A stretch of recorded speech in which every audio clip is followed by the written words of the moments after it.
أعوذ بالله من الشيطان الرجيم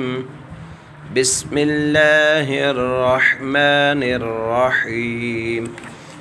آيت نمبر 147 وَلِكُلٍّ وِجْهَةٌ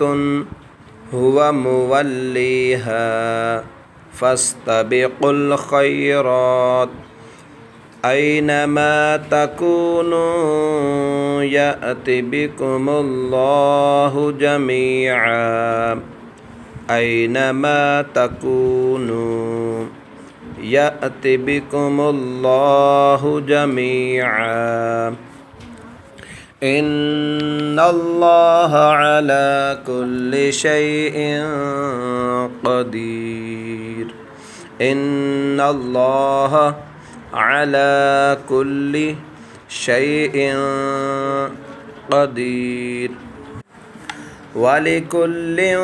وجهة هو موليها فاستبقوا الخيرات أينما تكونوا يأت بكم الله جميعا